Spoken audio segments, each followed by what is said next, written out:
Salut à tous, bienvenue dans ce nouveau podcast des Déraillés. Heureux de vous retrouver, ça fait un petit moment qu'on s'était pas exprimé avec un début de saison en dents de scie, avec des courses impressionnantes, des courses arrêtées à cause des tempêtes, notamment en Espagne.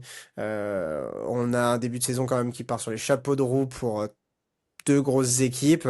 On va en parler aujourd'hui avec Clément. Clément, comment ça va aujourd'hui? Ça va super. Ça fait longtemps qu'on ne s'est pas retrouvé pour tourner un podcast. Ouais. Donc j'ai hâte. Ouais, c'est vrai. Ça fait un moment. Alors, c'est pas comme si on s'était pas au téléphone souvent, mais c'est vrai que ça fait un moment qu'on s'est pas posé comme ça. Donc, effectivement, navré de notre assiduité à revoir. Dans tous les cas, au moins, ça nous donne du grain à moudre, comme on dit, puisqu'on va parler un petit peu de des trois principales équipes, on va dire, du circuit actuellement, même si on peut débattre d'un top 4, top 5.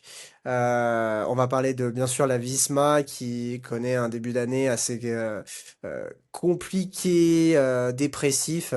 On va aussi parler de la Red Bull Bora Hansgrohe, avec un début de saison quand même sur les chapeaux de roue, notamment du côté de Remco Evenepoel. Et on va parler bien sûr de l'équipe avec le plus de victoires, même par rapport à son propre record au 15 février. C'est l'UAE, bien sûr Team Emirates qui vient encore de gagner aujourd'hui de nouvelles courses. Et avec la manière. Et avec la manière, effectivement, parce que j'ai regardé les résumés des deux, c'est vrai que Wellens a été la chercher, celle-là, il s'est mis vraiment à mal. Et puis, bon, bah, le Isaac Del Toro, course de reprise. J'ai regardé les watts. Enfin, c'est quasiment 900 watts, entre 700 et 900 watts sur un kilomètre complet, quasiment. Enfin, c'est impressionnant. Et en plus, son effort, il le lance de loin. J'ai hâte de voir ce que ça va donner par la suite. J'ai pas réussi à trouver sur la vidéo, faudrait que je regarde le classement où RMco sur cette étape-là. Je suppose qu'il arrive dans le premier paquet. Ouais, le Isaac Del Toro, chapeau. Et puis le début de saison de UAE, on a Jevine qui a bien fonctionné, Wellens, on a eu Marc Soler, Morgado, j'en oublie sûrement, mais Molano aussi. Yann Donc voilà, Christen. Yann Christen, Et je pense que c'est tout c'est pour ça. les Et par rapport à pilotes. l'année dernière, en fait, enfin, c'est là où tu vois la, le fond de banc, on va dire, de l'UAE, même si ça reste leurs coureurs principaux, ça gagne partout, sur tout type de terrain et avec beaucoup de coureurs différents. C'est ça, c'est tout le monde gagne. Ça gagne sur. Jevine sur son tour national en plus, donc je pense que c'est des courses qui tiennent à cœur, tout ça. Donc ils se fixent des objectifs et ils les réussissent. C'est pas comme s'ils allaient sur n'importe quelle petite course et qu'ils allaient chercher la victoire sur des courses de seconde zone. Alors même si en début de saison, les plus belles courses de la saison, elles sont pas encore arrivées, mais on a quand même pas mal de belles choses. Aujourd'hui, enfin l'UAE Tour, on sait très bien que pour l'équipe UAE, forcément, c'est un des gros objectifs de la saison. Et on a un Isaac Del Toro, 21 ans je pense, Je vais aller checker ça. qui réalise une performance. C'est sur une étape que l'année dernière, c'est Jonathan Milan, un pur sprinter, qui la remporte. Et là, il va la gagner en puissance devant un chessball. Alors, ça grimpe un petit peu, c'est pour ça que ça permet à des grimpeurs, punchers, de bien figurer. Mais c'est vrai que la performance est assez incroyable de la part de Del Toro. Et puis, de manière générale, de l'équipe UAE depuis le début de la saison. Parce qu'on C'est a quand ça, même des 22 ans victoires depuis et aussi pas mal le de points. 27 novembre. Ok, 22 ans. Donc Et c'est des effectivement, victoires pour beaucoup de deuxième, troisième place. Ils sont sur tous les plans, quoi. ouais, c'est clair, ils sont sur tous les plans, et puis au final, tu te rends compte quand même que le Isaac Del Toro, au final, il se repointe sur une course cette année un peu à la manière du Big Boss, c'est-à-dire j'arrive, je suis déjà prêt, frais, et je vais gagner tout de suite. Donc c'est assez impressionnant de le voir comme ça, parce que il a au final la même culture que, encore une fois, le Big Boss de l'équipe. Et ça promet pour cette année, parce qu'on sait que cette année, il doit faire pas mal de gammes avec lui. C'est le but, c'est la continuité de son apprentissage, en sachant qu'il aura ses cartes à jouer, comme là sur l'UAE, ou comme sur quelques classiques qui lui seront donnés, ou sur quelques courses par étape où Tadej Pogacar n'ira pas. Mais c'est assez impressionnant. Alors moi, j'aurais voulu le renvoyer au Giro, mais bon, apparemment, c'est pas dans le programme. J'adorerais le voir triompher sur le Giro parce que je trouve que avec ce maillot rose l'année dernière, enfin, je trouve que c'est un beau coureur à voir sur un vélo. Il a cette grinta de ces pays-là qu'on voyait un peu moins ces dernières années, de ces pays d'Amérique latine. Donc j'ai hâte de voir et donc du coup j'ai hâte de voir cette semaine ce que ça donne face à Remco, notamment avec cette arrivée au sommet. Alors je me souviens plus du nom, je crois que ça fait 8 km il me semble d'ascension et c'est assez sévère. Donc j'ai hâte de voir ce que ça donne. Ouais, ça va être un beau duel parce qu'on a un Remco qui, depuis le début de la saison, est en très grande forme. Autant, avec la fin de la saison dernière, j'aurais dit sur ce genre d'ascension, c'est peut-être avantage à Del Toro. Mais vu le début de saison de Remco, là, je pense qu'il peut vraiment avoir bataille. Ouais, il peut avoir vraiment bataille et puis en parlant de Remco, tu vois, je l'ai trouvé, mais d'ailleurs beaucoup de journalistes l'ont pointé, je l'ai trouvé plus serein dans son abord des courses, moins s'énerver. Alors, il a toujours des petits gestes, des fois. Bon, c'est le foot qui ressort, tu vois. Mais, euh, mais je l'ai trouvé plus serein. Alors, est-ce que c'est parce que il sent qu'il a une équipe solide autour de lui, avec Pellizzari, avec Lipovic qui là et lui reprend la saison gentiment. On sait que Lipovic, lui, ses objectifs sont plus tard dans la saison. Euh, à voir comment le leadership va être séparé dans les mois à venir. Je pense qu'ils se sent plus en confiance. On a vu tous les investissements qui ont été faits. Notamment, Red Bull a conclu des partenariats avec des partenaires très poussés sur l'étude des gains marginaux, encore plus poussés que ce que la Sky faisait pendant les années 2010. Alors, je sais plus quelle dernière news j'ai vu sur ça, quel dernier partenaire ils ont fait rentrer dans leur giron pour justement améliorer encore les performances aérodynamiques, encore la préparation des courses. Donc je pense qu'il est arrivé un petit peu à... Alors je dirais pas qu'il est encore mature, mais il est arrivé à cette position de vrai leader. Il assume la course, il est capable de prendre les décisions et même sur des étapes. Alors c'est pas encore la grande montagne, je pense que Ouais. toi et moi on est d'accord, mais même sur des étapes, sur des courses par étapes, parce qu'on est plus l'habitué à le voir faire des grands solos sur des courses type classique ou des étapes d'un jour type classique. Là, il est capable de le faire sur du classement général. Et puis de toute façon, on voit bien qu'en chrono, Red Bull, enfin, ils ont déjà, j'ai l'impression, une fusée d'avance. Quand tu vois leur performance, c'était en Espagne ou au Portugal, je sais plus. Euh, Espagne. Espagne. Moi, si j'étais UAE, je commencerais à me poser des questions. Parce que même si Isaac Del Toro, Tadej Pogacar, on l'a vu en championnat du monde, c'est du solide. De l'autre côté, ça roule aussi, hein. De l'autre côté, ça roule aussi. Ouais, clairement, c'est une équipe, la Red Bull, on sent qu'ils se sont préparés pour l'arrivée de Remco. Alors c'était déjà une équipe qui travaillait très bien ces dernières saisons, hein, c'est pas comme si...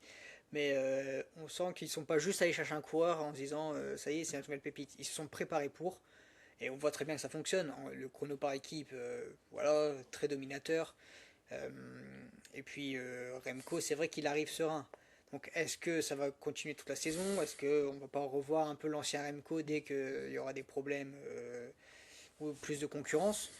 En tout cas, pour l'instant, il a déjà eu un premier duel avec un gros concurrent qui était Joao Almeida et c'est Remco qui l'a remporté. Donc c'est quand même déjà pas mal parce que Joao Almeida, c'est quand même un sacré coureur. Hum, On verra hum, là contre Isaac Del Toro. Mais oui, pour l'instant, on a un Remco en confiance et une équipe Red Bull Boran en confiance. Et du coup, c'est vrai que cette équipe, quand on dit confiance, elle fonctionne très bien. Et beaucoup plus que. Peut-être pas beaucoup plus que ce qu'on attendait, mais qu'on attendait un duel, peut-être Bora-Visma cette saison. Et finalement, le duel se rapproche beaucoup plus avec la UAE qu'avec la Visma. Ouais, alors en plus, la parallèle que tu fais avec Joe Almeida, je trouve que dans un degré, effectivement, Evenepoel fait partie du top 3, top 4 mondiaux. Euh, Mais dans le profil de coureur, je trouve qu'il se rapproche beaucoup plus d'un Joao Almeida qu'un Isaac Del Toro. Ouais. Il démarre un peu plus doucement, il est moins punchy, même s'il reste plus punchy que Joao Almeida, hein. Il est très incisif quand même sur certaines accélérations. Mais par rapport à, par exemple, des Tadej Pogacar ou des Isaac Del Toro, c'est différent. Tu vois, à la limite, il se rapproche plus, je trouve, dans le punch d'un Jonas Vingegaard. sur des efforts un peu plus lissés. D'ailleurs, quand on le voit, hein, alors effectivement, dans ce début d'année, c'est la première fois réellement que je le trouve attaqué vraiment en danseuse depuis Liège-Bastogne-Liège qu'il avait gagné il y a un moment de ça, puisque c'était avant qu'il devienne champion du monde. Où il avait carrément fait déraper sa roue. Euh, Là, j'ai l'impression qu'on retrouve un peu ce punch chez lui que j'avais l'impression il avait mis de côté pour se spécialiser dans le chrono, mais il n'a pas perdu en performance de chrono, effectivement, comme tu le dis. Donc là, ça va être intéressant de le voir contre un profil, effectivement, comme Isaac Del Toro, qui, l'année dernière, au championnat du monde, s'il n'avait pas cette légèreté sur des courses aussi dures et aussi longues, je pense qu'il va faire deux. Enfin, pour moi, c'était le deuxième derrière Pogacar s'il avait le même niveau que Remco en termes de niveau de course et de longueur de course. Ouais. Néanmoins, c'était pas le cas. Donc là, j'ai envie de voir parce que l'autre, il a l'air quand même d'arriver. Et effectivement, pour confirmer ce que tu disais face à l'UAE, tu vois, je suis en train de regarder l'effectif. Je te parle juste de personnes qui sont capables de faire un très bon chrono. Et je te prends pas que les rouleurs, hein. Chez la Red Bull, on a Primoz Roglic, Remco Evenepoel, donc un champion olympique et champion olympique plus double champion du monde. Enfin non, champion du monde plus double champion olympique. Vlasov, c'est pas mauvais. Jane Lay, c'est pas mauvais. Daniel Felipe Martinez, ça va. Gianni Moscon, ça roule plutôt bien. Ensuite, on a Nico Denz qui roule fort. Lorenz Pitti qui roule fort. Lipovic, c'est quand même très correct en chrono aussi. Qui est-ce qu'on a d'autre? Yann Traknik, Mattia Cataneo. Giulio Pezzerizzari, pas vraiment, mais ça va. Finn Fischer-Black, ça roule fort. Mick Van Dyke aussi, ça roule fort. Tim Van Dyke, ça roule fort aussi. Je suis en train de finir. Ensuite, on a Emile Herzog aussi, ça roule très fort. Enfin, tu vois, c'est. Pour moi, si t'arrives sur le tour, que t'as l'INSEE 8 mecs, déjà la première étape, course par équipe, enfin, je dis pas, peut-être la UAE sera à 2 secondes, ça changera peut-être rien, ça va peut-être être très très serré. Mais pour moi, sur le papier, enfin, la Red Bull, c'est la meilleure équipe de chrono. Tu vois? Je sais pas si c'est la meilleure, mais oui, elle se place parmi les meilleures, ça c'est sûr. Après, c'est vrai que dans tous les cas, on sait très bien que le Tour de France se joue rarement sur les chronos par équipe. Il y a généralement pas assez d'écart en plus en début de tour. Et puis donc ça jouera peut-être pas énormément, mais c'est vrai que arriver et peut-être potentiellement taper un grand coup de poing sur la table en montrant à la UAE et à la Visma que cette équipe est présente et qu'elle n'est pas là pour faire de la figuration, ça peut être très prometteur pour leur Tour de France avec cette équipe. Ouais, et puis tu vois, quand tu regardes, bon là, on s'est éloigné un peu du sujet, mais pour clôturer sur ce sujet-là, de la première étape du tour, puisqu'on parle de la domination, ou en tout cas de la cohésion d'équipe sur ce genre d'effort, quand tu regardes sur le plateau des équipes World Tour, le top 5 tu peux peu déjà le définir. Alors tu regardes l'ordre, effectivement, ce sera à l'analyse de chacun, mais le top 5 de cette première étape du Tour de France, qui effectivement devrait se jouer au moins sur les deux, trois premières équipes de manière très très serrée. Tu vas retrouver l'UAE, la Visma, parce que ça roule fort quand même chez la Visma. On les met un peu en retrait, on va en parler juste après, mais ça reste quand même du très solide. C'est pas des rigolos, hein. De l'autre côté, en termes de chrono, il y a des références. On a la Red Bull Bora Hansgrohe, la Ineos, parce que moi je considère que la Ineos, ça s'est toujours bien roulé, surtout avec ce Oui. qu'ils ont rajouté cette année. On a quand même aussi Filippo Gamache, Filippo Ganna, vice-champion olympique, plusieurs fois champion du monde. Là, je pense qu'en plus cette année, il arrive avec les dents. Et après, à voir qui tu veux mettre, mais ça peut être entre la Decathlon ou la Lidl Trek. Tu vois?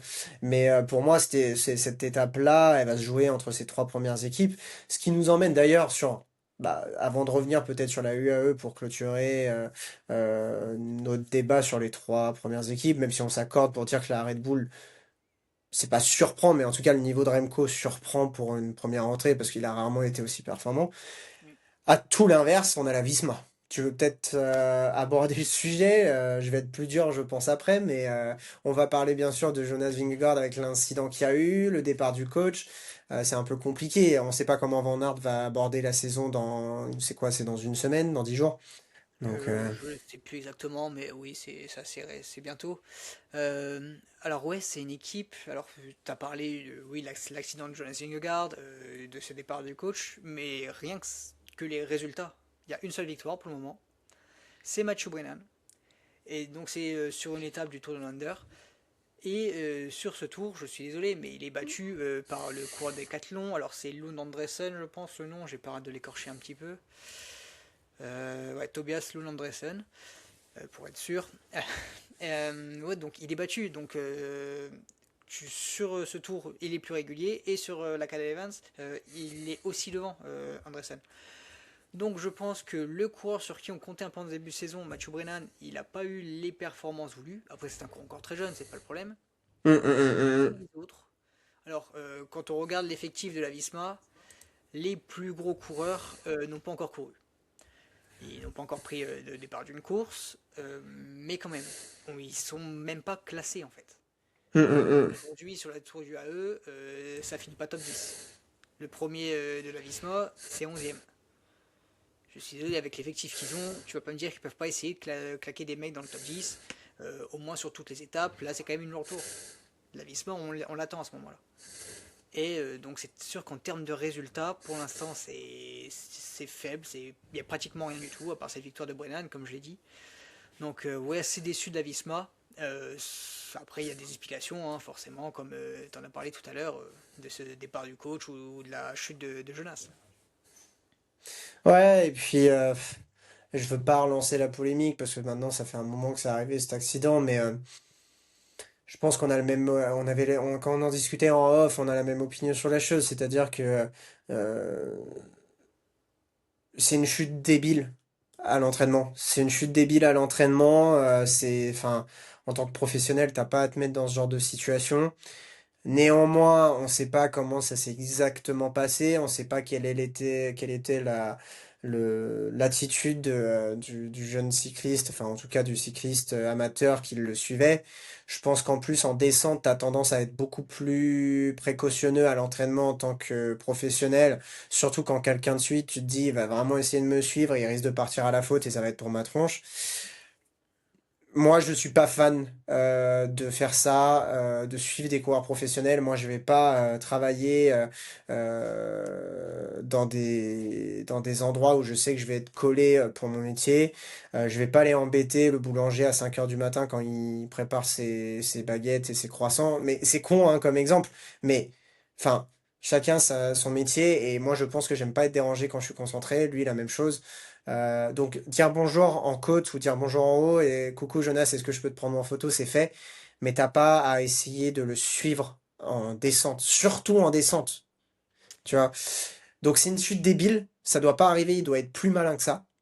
Mais moi, la faute, elle est pas sur Jonas Vingegaard. La faute, on peut juger la communication de la Visma au moment où ils en ont parlé. Ça, c'est une chose. Effectivement, ça ne doit pas être mis de cette manière-là. Mais néanmoins, dans le fond, ils ont raison. C'est ça, je suis assez d'accord. Je suis assez contre l'attitude du coureur qui l'a suivi. Alors, on ne sait pas quelle était son attitude Hum. exacte. Mais on sait en tout cas qu'il a essayé de suivre un coureur professionnel. Ça peut être dérangeant. Et pour plusieurs raisons, surtout des raisons de sécurité. Après, c'est vrai que. Alors, à mon avis, Jonas Vingegaard, il a essayé de lui dire certainement de se décrocher. Ça Ou lui m'étonnerait faire que Jonas comprendre. Vingegaard ait tout de suite voulu attaquer. Donc, si Jonas Vingegaard a effectivement demandé à cette personne de se décrocher de sa roue et que cette personne a insisté, oui, là, la faute est clairement pour ce cycliste amateur. Par contre, vouloir le lâcher en descente, ça, je comprends pas. Surtout que, en réalité, tu es Jonas Vingegaard, du coup, peut-être que tu avais vraiment un entraînement très strict, où tu devais à tout prix rester en zone 2, tout ça. Hum. Sur une montée, sur un faux plat ou sur 300 mètres de plat, t'étais pas capable de lâcher ce mec. Ouais, c'est clair. Et du coup, décide de le faire en descente. Franchement, alors même si on n'aime pas être suivi en descente, quitte à ralentir, faire une descente tranquille, pépère, limite le mec va vouloir accélérer, du coup il va doubler certainement dans la descente. Mais Ouais, c'est ça, descendre, tu c'est chiant. t'arrêtes. Ouais, c'est ça, tu t'arrêtes 30 secondes, tu bois un coup, tu redescends en pression. C'est pour ça que je dis, la chute, elle est débile et en fait, il doit pas réagir de cette manière-là. Mais maintenant, par contre, on peut pas juste dire c'est de la faute de Jonas. C'est tout, c'est notre propos en fait. On peut pas dire que c'est de sa faute de vouloir avoir été tranquille. Surtout que les mecs, t'auras toujours des gens qui disent ouais, mais en même temps, il y a une bonne partie de ses revenus qui sont faits parce que les gens achètent du merch et tout ça. Ok, Très cool. peu, très peu. Exactement, déjà de une, c'est très peu hein, pour effectivement les revenus des équipes professionnelles, hein. C'est pour ça qu'il y a un sujet de sponsoring et ça on en avait parlé la dernière fois. Mais au-delà de ça, bah ok, cool. bah tu vas acheter ton merch, tu vas venir sur le Tour de France et tu vas le faire signer. Ça va t'apporter quoi de le prendre en photo de derrière quand il a clairement pas envie de faire une photo avec toi? Enfin, tu vois, il a le droit aussi de vouloir avoir sa vie tranquille. Si tu connais un peu le coureur, il aime bien être tranquille. C'est pas une personne qui aime être en public, d'accord? Enfin, pour moi, tu le laisses tranquille. Donc, tu vois, enfin, c'est pas un Tadej Pogacar, et même Tadej Pogacar, il en est venu à porter des maillots de sa marque avec marqué ne pas embêter en entraînement ou ne pas toucher, ne pas interagir, parce que bah effectivement, il y a une question aussi de sécurité, il y a une question de aussi de volonté d'être tranquille. Enfin, quand tu vas rouler le week-end, c'est aussi des fois peut-être pour t'espacer l'esprit. Bah eux, c'est aussi des fois leur échappatoire. Et justement, en parlant de Pogacar, j'ai vu une vidéo il n'y a pas si longtemps que ça sur les réseaux où deux coureurs, enfin deux cyclistes amateurs ont croisé Pogacar. Ils ont fait demi-tour, déjà fait demi-tour sur la route. Alors je sais pas regarder exactement comment ils ont fait, mais Hum. ça peut être dangereux. Et ils se sont donnés à fond pour attraper Pogacar. Ils n'ont jamais réussi à le faire. Mais voilà encore un comportement de ok, il serait arrivé dans sa roue, il aurait certainement gêné, ça aurait peut-être causé des risques. Eux, ils prennent des risques en roulant. Donc ne faites pas ça, vous l'avez croisé, faites-lui un petit signe de la main, peut-être qu'il vous répondra, vous serez content, mais arrêtez de vouloir rester, vous mettre dans la roue des coureurs. Puis c'est pas personnel, effectivement. C'est pas personnel. S'il répond pas, c'est peut-être qu'il est dans son exercice, il est né dans ses watts, et puis point barre. Donc effectivement, moi j'espère que la Visma ça se passera bien, parce que l'air de rien, je trouve que malgré les dirigeants qui sont un petit peu, on peut les aimer ou les détester, je pense qu'on peut aimer les détester surtout, parce que c'est une philosophie un peu à la Sky et ça peut ne pas plaire, et en plus ils sont assez froids, assez hautains, notamment on l'a vu plusieurs fois dans des documentaires. N'empêche que les coureurs, je trouve, sont assez attachants. On a un Christophe Laporte qui est toujours au rendez-vous chez eux. Wout van Aert, moi franchement, j'espère qu'il gagnera un Tour des Flandres ou un Paris-Roubaix parce que c'est un mec vraiment en or. Et moi, je pense qu'il a encore 5 bonnes années devant lui s'il arrive à retrouver son bon niveau. Euh, Jonas Vingegaard, moi, j'adorerais qu'il puisse gagner le Giro cette année. Alors, s'il y avait eu Isaac, j'aurais voulu Isaac parce que je trouve que l'année dernière, il le perd de manière débile. Mais là, au moins, on aurait un vainqueur actif au-delà de Christopher Froome. Je prends pas Christopher Froome de toute façon en considération, qui cherche encore une équipe. Euh, Là, on aurait un coureur réellement actif qui a gagné les 3 grands tours. Et je trouve que ça apporte quelque chose, une dimension particulière. L'air de rien, c'est un truc que Tadej n'a pas encore fait. Même s'il a fait tout le reste, il n'a pas fait ça. Donc ce serait génial. Et puis je pense que ça, c'est stylé, un Jonas aussi en rose. On a vu que le rouge lui allait bien. Je trouve même que cette couleur-là lui va mieux que le jaune, parce qu'on a l'habitude de le voir en jaune. Donc ça, c'est plutôt cool. Comment toi tu vois la suite sur les prochaines semaines? On sait que Tadej Pogacar a son premier objectif avec les Strade Bianche. On ne sait pas si Isaac Del Toro en fera partie, mais normalement, comme je disais, il doit l'accompagner sur pas mal de courses cette année pour parfaire son parcours et l'année prochaine prendre vraiment le dessus. J'ai même envie de te poser une petite question, si tu peux répondre peut-être en 1 ou 2 phrases pour pas qu'on s'élargisse trop dessus. Euh, on part de Isaac Del Toro qui a 22 ans, qui va parfaire sa formation avec Tadej cette année avant de l'année prochaine prendre une autre envergure, même s'il aura ses passes droits cette année. J'ai l'impression que les générations sont de plus en plus courtes. Tu vois, il a 22 ans, il va en avoir 23 l'année prochaine, il aura sûrement déjà gagné 1 ou 2 grands tours l'année prochaine, d'accord? Ou au moins une grande classique, peut-être même un monument.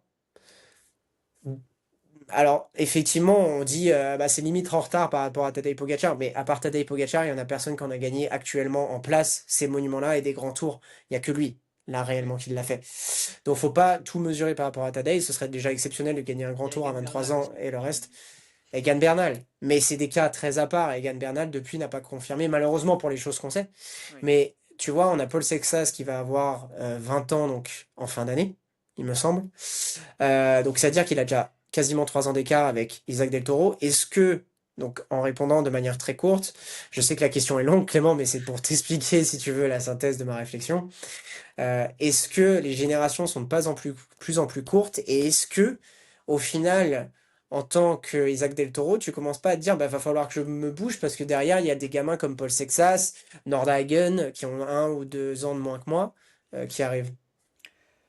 Euh, Alors, plus en plus courte, je sais pas. Alors, Paul Sexas, on a vu clairement son potentiel. Je pense que, alors cette saison, je vois encore Isaac Del Toro Ah oui, bien sûr. devant Paul Sexas. Après, on verra. Il n'a pas encore couru au Sexas. Peut-être qu'au bout de deux courses, on dira le contraire. Euh, mais là, je le vois bien en place quand même, Del Toro. C'est vrai que contrairement à Pogacar, il est un peu en retard, mais comme tu as dit, il n'y a que Pogacar qui a Hmm. réellement des temps de passage aussi précoces. Et là, on aura peut-être un Paul Sexas. Du coup, au final, il est pratiquement en avance sur tout le monde quand même, Isaac Del Toro. Nordhagen, je m'inquiète pas tant que ça quand je vois la forme actuelle de Del Toro, le potentiel qu'il a montré en fin de saison dernière. Je Qui pense que étaient ses même premières vraies longues courses d'ailleurs l'année dernière. Je pense que même si il y a des jeunes qui arrivent de plus en plus tôt et que forcément il y aura peut-être de prochains très gros potentiels qui vont arriver, je pense que là il est installé quand même pour une paire d'années. Est-ce qu'il décidera de faire une carrière longue ou courte? Parce que j'ai l'impression que ceux qui gagnent très tôt décident de plus en plus de faire des carrières courtes. Mais ouais, je pense que il a pas trop à être inquiet parce que 22 ans ça reste jeune. Et puis Oui, ouais, il a au moins 10 ans devant lui c'est s'il veut ça. vraiment pousser 10 ans. Ouais. Hmm. Et il a encore de l'avance pour l'instant sur les jeunes qui arrivent. Donc là, il va gagner. Et même quand les autres vont arriver, il sera, je pense, à leur niveau. Ça m'étonnerait Faudrait que qu'on les jeunes le dépassent au point qu'il ne soit plus capable de rivaliser avec eux. Faudrait qu'on fasse un petit podcast vraiment des moins de 23 et un comparatif. Je pense qu'effectivement, dans tous les cas, on mettrait Isaac Del Toro en premier. Peut-être Paul Sexas en deux ou trois parce qu'il y a le jeune Nordhagen qui vient d'arriver, en tout cas dans cette caste-là. Euh, je suis assez d'accord avec toi. Effectivement, les carrières devraient être de plus en plus courtes. Il y a un seul truc qui m'a fait tiquer. Après, je suis pas assez, enfin, je parle pas espagnol, je vois pas toutes les interviews de Isaac Del Toro. Mais il y a un truc qui m'a fait tiquer dernièrement sur l'aspect de Paul Sexas, c'est que, alors je sais qu'il le parlait parce qu'il parlait d'une question sur l'entraînement, etc. Mais qu'il a dit que effectivement mentalement c'était des fois, parfois difficile d'être séparé, notamment de sa famille, de manière très longue, de faire des entraînements des fois de 6 heures sur home trainer, de partir à 6 heures pendant 10 jours d'affilée en altitude et voir personne de sa famille. À 19 ans déjà de dire ça, effectivement, bah est-ce que c'est parce que il ressent déjà effectivement ce blues parce que ça fait 4 ans qu'il est déjà à se donner à 100% ou même à 200%, ou est-ce que effectivement ça veut dire bah moi à 27 ans, 28 ans, je veux m'arrêter. Euh, ou est-ce que je vais avoir les épaules parce qu'on en a connu hein, des coureurs français comme ça qui ont craqué sous la pression. Je dirais pas que Lenny Martinez c'est ça pour l'instant parce qu'on a le droit d'avoir un an et demi compliqué.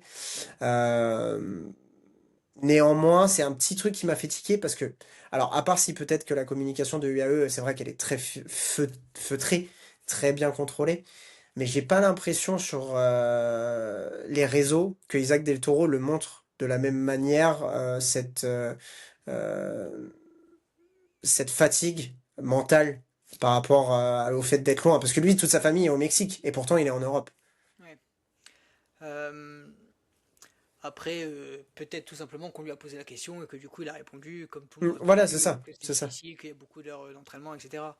Parce que même nous qui à l'époque faisions beaucoup moins d'heures que les cyclistes professionnels, mais on faisait quand même pas mal d'heures, on disait déjà que c'était beaucoup, que ça pouvait être fatigant l'entraînement, même si on aimait ça. Hein. Forcément, quand on veut faire du haut niveau, forcément il y a des contraintes au niveau de l'entraînement, au niveau de la famille, etc. Donc je sais pas, je pense pas qu'il ait déjà un peu ce sentiment de blues et qu'au final il s'arrêtera très tôt. Je pense qu'il va nous faire une très belle carrière et j'espère une très longue carrière. Après, comme je dis tout à l'heure, hein, quand on gagne très tôt, on a peut-être aussi envie d'arrêter très tôt. Ouais, tout à fait. Ça, on verra dans l'avenir, mais je m'inquiète pas trop de ces déclarations. C'est ça, je suis d'accord avec toi. Donc effectivement, pour en revenir au sujet de base, on a fait au final une grande aparté sur ce point-là, comme on aimait en faire. Là, on va bientôt avoir donc effectivement dans 15 jours quasiment la rentrée de Tadej Pogacar sur les Strade Bianche, puisque ce sera la veille de Paris-Nice. On aura le Tirreno Adriatico qui va commencer. Entre-temps, Wout van Aert aura repris les classiques. Il y a des chances que Mathieu Van Der Poel aussi. On n'a pas trop de visu d'ailleurs sur ça, il me semble. On sait que Paris-Roubaix est un gros objectif pour les deux, avec d'ailleurs un changement sur parcours. On y reviendra, bien sûr, quand on fera un spécial Paris-Roubaix. classé, ouais, c'est ça, spécial Paris-Roubaix, spécial Flandre-Roubaix. Paris-Roubaix Hauts-de-France d'ailleurs. Paris-Roubaix Hauts-de-France, ouais. Tu remues le couteau dans la plaie, là, quand même, Clément. Euh, Ou la Le nom dénomination des. le nom est catastrophique. Pour moi, c'était à deux doigts de l'appeler Paris-Roubaix McDonald's Quick France, tu vois. C'est du naming qui me va pas du tout et je comprends pas, tu vois. C'est comme si, je sais pas, l'étape des Champs-Élysées, c'était Paris, Champs-Élysées, région Île-de-France, Valérie Pécresse, tu vois. Genre, pour moi, c'est le même genre de conneries que t'aies effectivement le Tour de France by Zwift parce que t'as besoin d'un sponsor normal, tu vois, tu développes. Mais là, tu vas pas me dire que Là, c'est Paris-Roubaix, ils avaient besoin de institutionnel, mettre sans déconner. Hauts-de-France. C'est- Non, c'était pas C'est ça. nécessaire.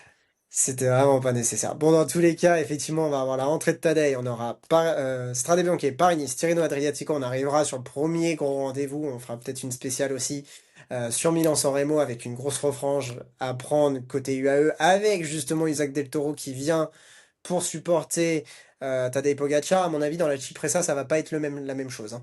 L'année dernière, ils sont sortis à 3 parce que voilà, l'échelon faisait que Narvaez a déjà été monstrueux, mais a dû s'arrêter là.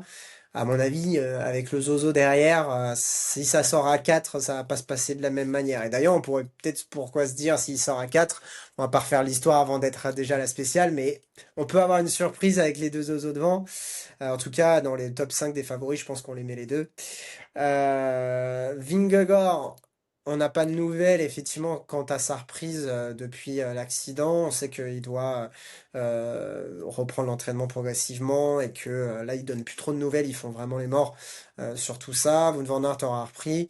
Jonas, on peut estimer qu'effectivement, il reprendra peut-être sur Tirreno Adriatico. Pas du tout de nouvelles sur ça, à part si toi tu en as vu, mais moi j'en ai pas vu. Non. On aura bien sûr aussi, entre-temps, Milan là, qui fait la compétition sur le AE, qui doit continuer à reprendre en forme, puisque Philipsen va pas tarder à reprendre. D'ailleurs, Milan a chuté aujourd'hui. Je sais pas s'il y a Ah, des ok. nouvelles. Ouais. Est-ce que sa J'ai blessure pas est regardé. Je pense pas, il a terminé, donc à mon avis, ça ira. Ouais, ça doit être Peut-être d'abrasion. séquelles mineures Hum. le gêneront peut-être pour la suite de ce tour à eux. Mais bon. C'est ça. On va avoir aussi la rentrée de Kevin Vauquelin et Oscar Anthony prochainement avec Ineos, donc les deux gros transferts de fin d'année dernière. Donc il y a des choses hein, qui arrivent là sur les 15 prochains jours, il y a beaucoup de coureurs majeurs qui vont finir par prendre. Donc on va suivre ça au fur et à mesure. On est en train de finaliser un format, notamment de ma part, sur les reels qu'on peut vous mettre, ou en tout cas sur les stories qu'on peut vous mettre pour vous tenir un peu plus au courant. Euh, donc voilà, donc ça c'est important sur les prochaines semaines. On va essayer d'être plus régulier. Encore une fois, désolé pour notre absence. Et on a une vie, qu'est-ce que tu veux que je te dise? Même si ça paraît pas. Mais effectivement, on va essayer d'être un petit peu plus présent, notamment sur les réseaux. On a rencontré des petits problèmes avec notre podcast, notamment à retraduire certaines choses. Donc voilà, on va essayer d'être un petit peu plus assidus et essayer de vous accompagner un peu au mieux sur la suite avec cette saison 2026 qui va pas tarder à rentrer dans les choses intenses. Donc voilà, Clément, peut-être un mot de la fin avant qu'on clôture? Bah, c'était un plaisir de faire ce podcast. Comme tous les podcasts d'ailleurs, je prends toujours beaucoup de plaisir. Moins Euh, structuré que d'habitude, hein. ouais, mais je comprends que ça fait deux ou trois podcasts qu'on les a un peu moins structurés que les premiers, mais j'aime bien ce format où justement C'est on peut plus en parler, discussion. etc. Hmm. N'hésitez pas à nous dire justement si vous aimez ce format ou si vous voulez qu'on reste, parfois peut-être même faire des formats plus courts mais sur des sujets très précis et qu'on évite de se disperser. N'hésitez pas à nous dire. Mais sinon, à bientôt. À bientôt. Et effectivement, pour parler de durée, je trouve quand même qu'on a réduit parce qu'avant on se faisait 50 minutes et là, regarde, 35, c'est nickel. C'est vrai. Avec les apartés. Bon, avec les apartés, tout à fait, tout à fait. Avec les apartés. Bon, en tout cas, bonne soirée à tous et puis on se tient vite au courant sur Instagram, TikTok et comme je vous dis, on va essayer de vous faire quelque chose d'un peu plus fun au quotidien que ce qu'on faisait jusqu'à présent. Salut. Salut à tous.